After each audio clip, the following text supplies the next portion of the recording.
Phonetics and phonology. Phonetics is the study of mechanisms in the human articulation system.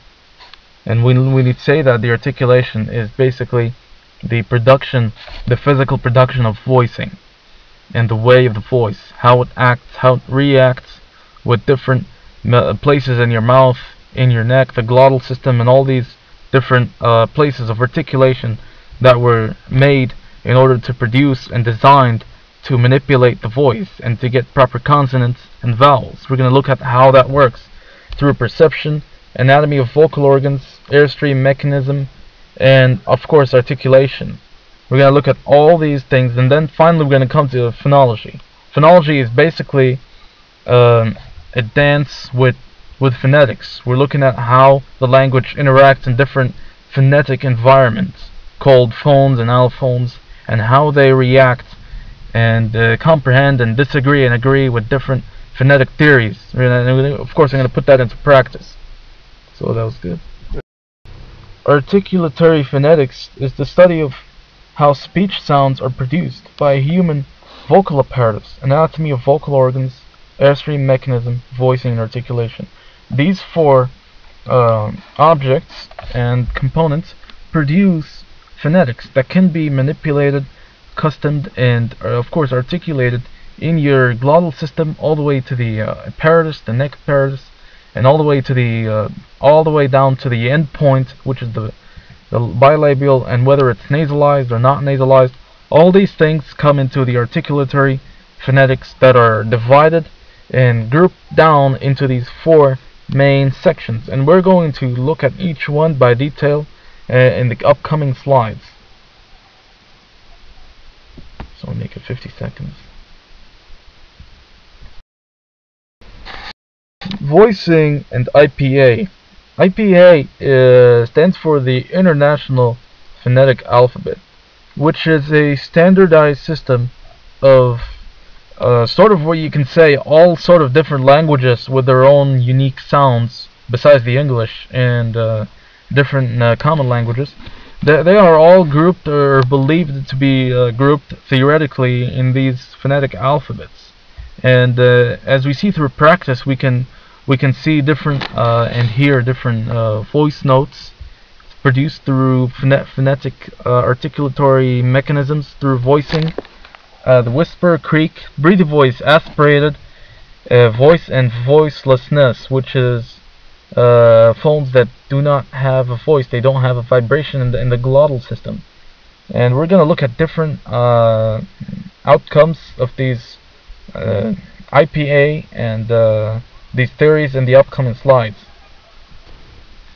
In the manner of articulation, we're going to look at how different places react and move against different areas of your larynx and pharynx and the glottal places, how they react with your nasalized areas, the nasal cavity, the alveolar ridge, hard palate, soft palate, how it reacts with the tongue to produce vowels and to produce different phones in the manner of articulation. It is a very vital area of phonetics in order to better comprehend and understand the human communication mechanism through different voices and different areas of the mouth, basically where it is the ending point of a letter production, which is the lips, and that's the most part that we're going to concentrate in the coming slides.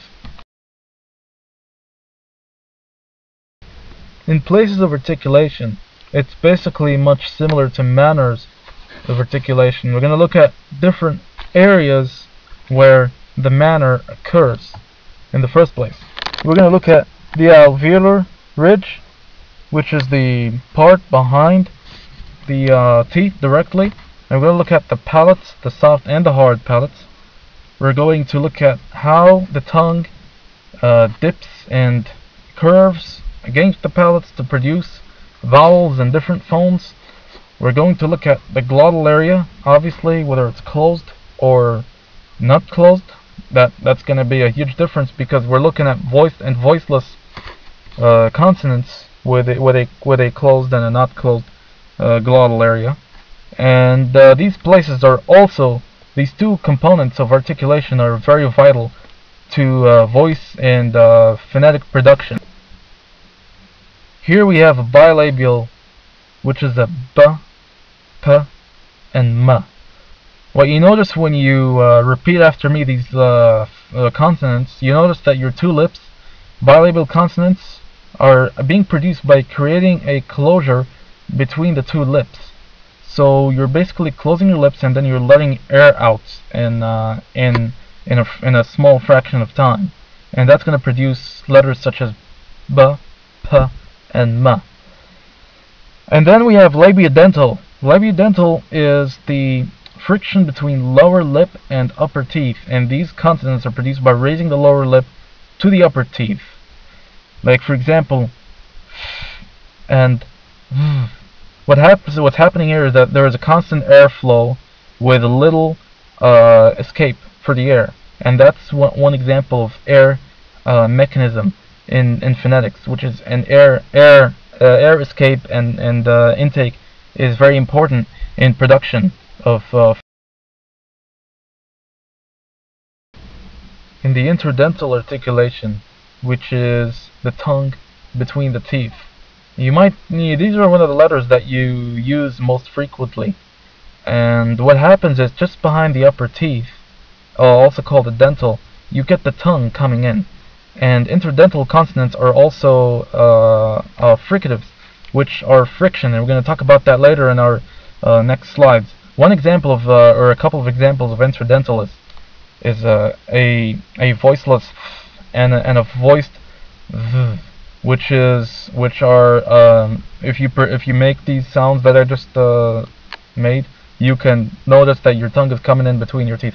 Next we have the alveolar, which is an alveolar is basically the tongue at the tip of the alveolar ridge, and that's just behind the top teeth.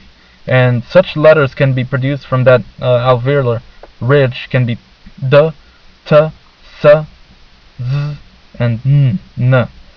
And what's happening here is that you're getting a friction, and at the same time the tip of your tongue is hitting the top part of your teeth in the back, which is the alveolar ridge, and thus you're producing these consonants that I just mentioned.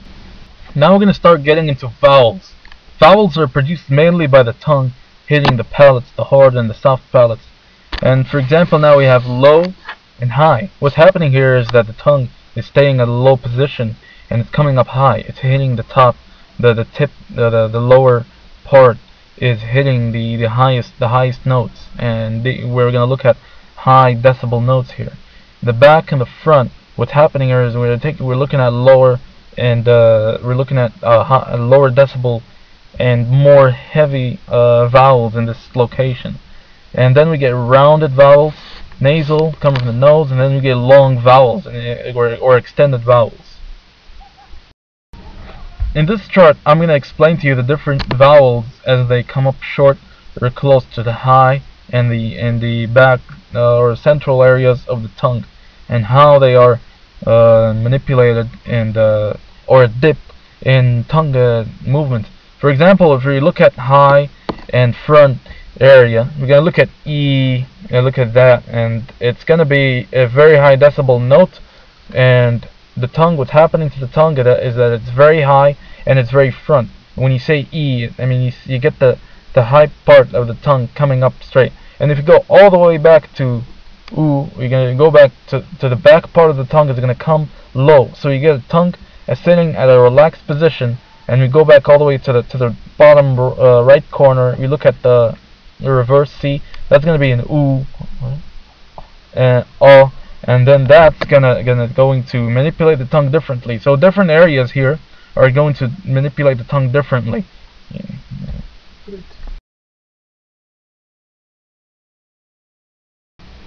Now we're moving to diphthongs.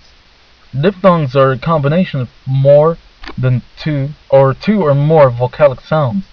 Like for example, we can have a letter such as a, and ya. Like for example, I, or ow.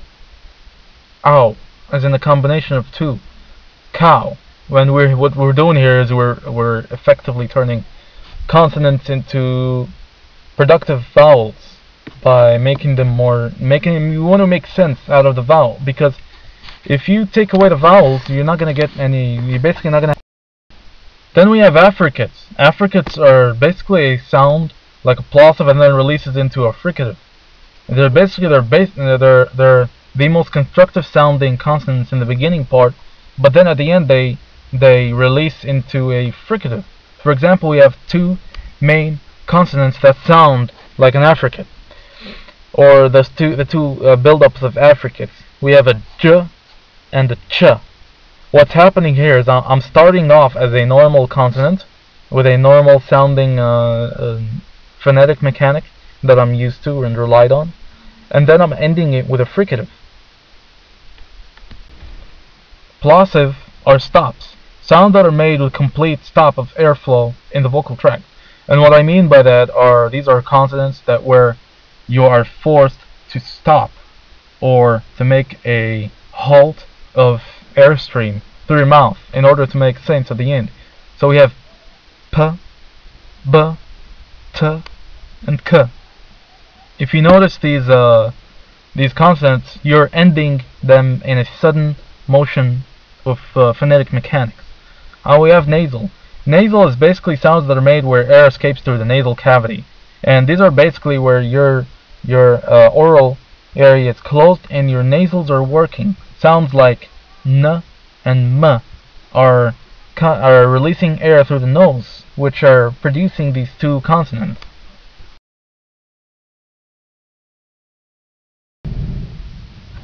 Now, a fricative is sound produced by near complete stoppage of air. Sounds just like s, z, and f. What's happening here is that you're getting friction between the lips and the teeth, because one of these letters is a labiodental, as I discussed before, and what we're getting here is a minimal escape of air through the orals. Now we have an approximant, sound made where one articulator comes close to another without causing audible friction. Sounds like wa and r. Lateral approximant, where air escapes through the side of the tongue, however the tongue blocks the air from going through the middle of the mouth. Sounds like la. What's happening here is that the tongue is folding in a way that it's letting it escape. These are known as retroflex or liquids. These two are known as liquids, basically.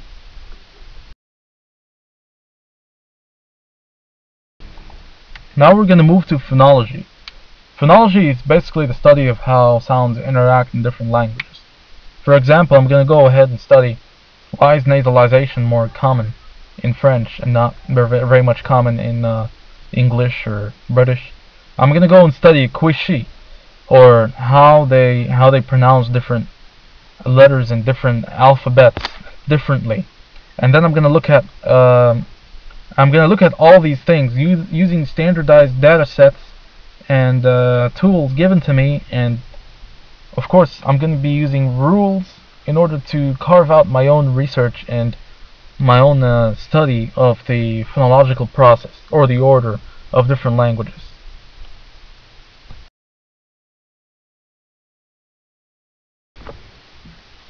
What is a phoneme? Phoneme is a mental concept representing a physical sound. So that's where the main difference in phonetics. In phonetics we have physical theory, we have something to work with. In phonology we create different sounds to represent an entire phone. Or that phone can be anything. It can be a single consonant, it can be a combination of consonants, it can be and of course it is bordered and manipulated by different rules and different sounds that are in effect, or as a result they are customized by different phonological features. In phonological features, we're going to look at different boundaries that border the internal rules in which they create different theories to work with to understanding phonology. of different languages. For example, we have a phoneme, as I discussed before, and then we have values of these features, which can be unary or binary, present or absent. That means it can be differently available in different languages, or it cannot be available in one language or another. So whether we're looking at French and English, for example, we have nasalization present in French, and we don't have English present, nasalization present in English, so thus we give it an absent. That's one example of how this feature works. We'll look further into the next upcoming slides. Looking at further features, we have the contrastive function. Each phoneme differs from others in at least one feature. In phonology, we don't have a similar phoneme. We cannot group everything into one single category like we do in phonetics. Like, for example, in phonetics we have letters that or alphabets that are fricative. We have letters that are diphthongs. But in phonology, we can't really have that. We have to have contrastiveness. We do have contrastiveness in different areas. Descriptive function accurately describes phonetic nature of a sound. Now here we're going to look at the mother sound that is producing this phone originally, and that's the scripting function.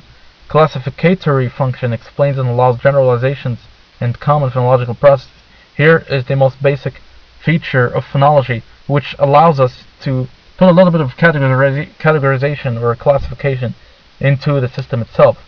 And by that I mean we're looking at these functions work together collectively to produce a classification system.